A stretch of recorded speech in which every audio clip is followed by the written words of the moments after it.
Welcome back to our continued exploration of strategy in full spectrum. In our last session, I left you with a teaser about the industry drivers that fuel key strategic decisions. As promised, we're going to unpack these drivers and see how they steer organizations towards different strategic paths. But before we dive in, let's recap and set the stage for what's to come. In our previous session, we explored two key strategic directions: divergence of paths and technological showdowns. While these approaches can be powerful on their own, the most successful organizations often find a way to blend them together. This combination is what we call carving out a strategic niche. Imagine a company that not only diverges from the conventional path, offering unique value to its customers, but also positions itself at the forefront of technological advancements.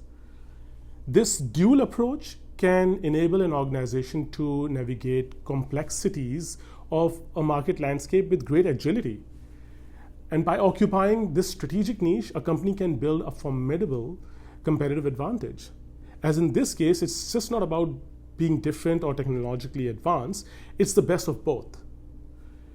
This unique positioning can catapult an organization ahead of its competitors, securing long-term success in ways that pursuing either strategy alone may only result in short-term gains. Let's take Apple's introduction of Macintosh in 1984 to set forth an example, as this marked a significant divergence from the dominant PC market at a time when most personal computers, including those running Microsoft MS-DOS, used command line interfaces.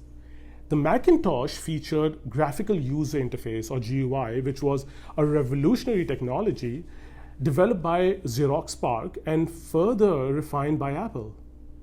This was a bold move in a market that was becoming increasingly dominated by IBM-compatible PCs. While Apple didn't immediately overtake IBM or Microsoft in market share, the GUI concept, which Apple successfully commercialized with Macintosh, eventually became the standard for personal computing. However, it wasn't until Steve Jobs' return in 1997 that Apple truly focused on its direction of a divergent path, creating a unique ecosystem of unified product experience. This strategic approach, which began with the original Macintosh, only started paying dividends many years later, when Apple expanded its strategic direction of divergence, creating a unique ecosystem of tightly integrated hardware and software. At the same time, Apple engaged in technological showdowns through A, continuous innovation in product design and functionality, B, forging strategic alliances in their supply chain to ensure cutting-edge manufacturing capabilities, and C, cultivating a robust developer community to create thriving app ecosystem. These two strategies in combination carved a strategic niche where Apple created a unified product experience across devices like Mac, iPhone, iPad, and now the wearables, consistently outpacing competitors in anticipating and meeting consumer preferences. It's worth noting that Apple's strategic niche, which is difficult for competitors to replicate, has allowed the company to establish a strong market position. This position enables Apple to produce devices at economies of scale while maintaining its premium product offering. As a result, Apple has earned substantial profits, capitalizing on higher margins afforded by its premium positioning. Now that we have defined strategic niche, let's explore the crucial factors known as the industry drivers that organizations leverage to blend strategic approaches and carve out powerful niches. These drivers, which determine the success or failure of strategic initiatives, can be categorized into four key areas: internal competencies, market opportunities, stakeholder interests, and external factors. Each of these areas play a pivotal role in shaping an organization's strategic direction and its ability to create a unique market position. Understanding these drivers will clarify how organizations make strategic decisions. Are you ready to explore the forces that shape business strategy? Let's dive into our first industry driver, internal competencies.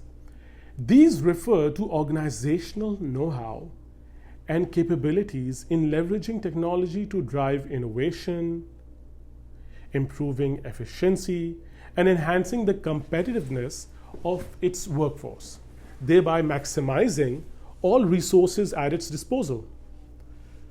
Some of the components of internal competencies may include intellectual resources, technological, financial, operational, brand equity, and more. Let's look at this driver from the lens of strategic directions. For instance, in the divergence of paths, we observe Apple's internal competencies in hardware and operating system design, user experience, and ecosystem integration has allowed it to successfully diverge from competitors like Microsoft and Lenovo to build a unique brand experience. On the other hand, from the technological Showdowns perspective, internal competencies encompasses research and development capabilities, ecosystem partnerships, patents, technological expertise, and most importantly, the agility to adapt to changing market conditions. Now, let's apply this driver to the cellular market segment and see what emerges.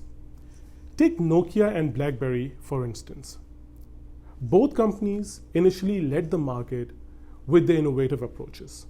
Nokia dominated with its durable and user-friendly feature phones, while BlackBerry revolutionized mobile communication with its BlackBerry Messenger service, BBM as it was referred to, was a groundbreaking feature at the time. Additionally, BlackBerry devices were known for their physical QWERTY keyboards and robust security features, making them particularly popular among the business professionals. However, they both lagged in the rapid adoption of touchscreen smartphones, losing ground to Samsung and Apple, who prioritized their design innovation and ecosystem integration. Samsung's internal competencies in smartphone manufacturing and product diversity enabled it to produce a wide range of smartphones targeting various market segments, positioning it as a formidable competitor to Apple's iPhones. In contrast, Apple consistently positioned the iPhone in the premium segment of the market, choosing not to target multiple price points at the lower end. This strategy remained in place until 2013 when Apple introduced the iPhone 5C. Despite this move, the company's focus on premium products has always been dominant, allowing it to maintain high profit margins and a strong brand image. Our second industry driver is market opportunities. These represent market dynamics that organizations can leverage to their advantage, such as emerging trends, unmet customer needs, and underserved market segments. Let's explore this driver through the lens of divergence of paths. Tesla is a prime example of a company that focused on the premium segment of electric vehicle market. By innovating in battery technology and autonomous driving features, Tesla delivered a cutting-edge product experience tailored to environmentally conscious and tech-savvy consumers. Now, shifting gear to the technological Showdowns perspective, the market opportunities often arise from being the first to adopt new technologies or capitalizing on shifts in consumer behavior within the digitally led experience landscape. For instance, Netflix has made significant investments in original content production and personalized recommendation algorithms, positioning itself ahead of competitors by meeting the evolving preferences of streaming consumers. Next up is stakeholder interests, a key player in the success of any organization. Think about it. All the different people and groups involved, investors, customers, employees, suppliers, and even the local community, they all have a stake in the game. Whether we're looking at diverging paths or gearing up for technological showdown, these stakeholders are right there in the thick of it. Why, you may ask? That's because the decision a company makes directly affects them. And here's the thing, managing and collaborating effectively with these stakeholders can really make or break a company's success. For example, if customers strongly support your sustainability efforts, that can significantly boost your brand and lead to a solid long-term gains. But on the flip side, if the community, the local community or regulators push back on your expansion plans, that can really throw a wrench in your strategy. So keeping stakeholder interests in mind isn't just a nice to have, it's absolutely critical for steering a company in the right direction and ensuring long-term success. Lastly, we have external factors.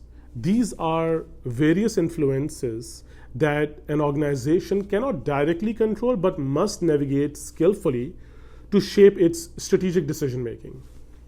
Think of elements like competitive rivalry, technological disruption, partnerships and alliances, supply chain dynamics, and raw material production.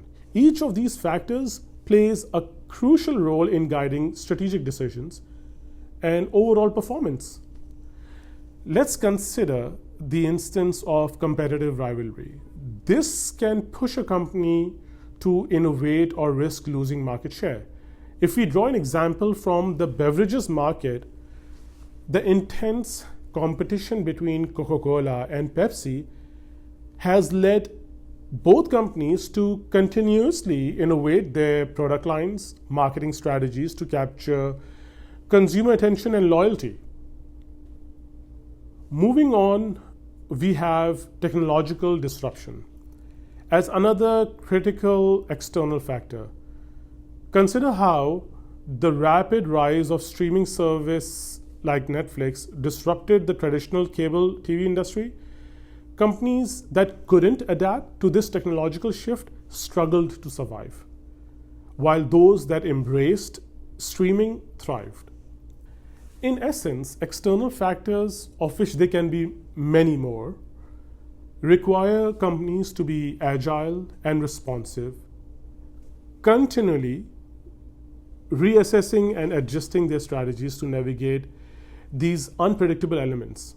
Understanding and anticipating these factors is crucial for steering the company in the right direction and ensuring long-term success.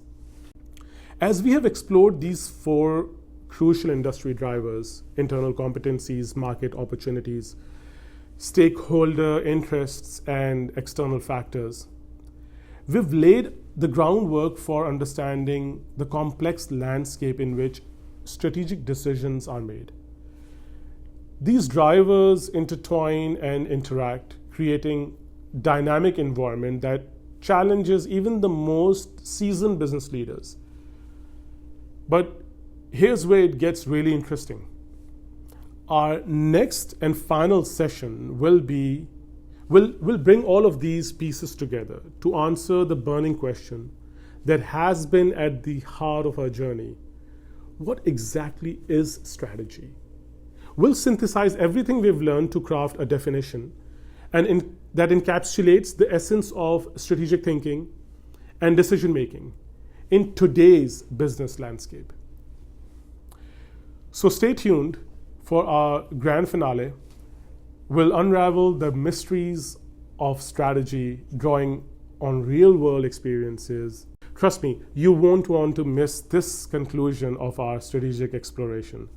See you in the next session, where we'll finally unveil the answer to what is strategy.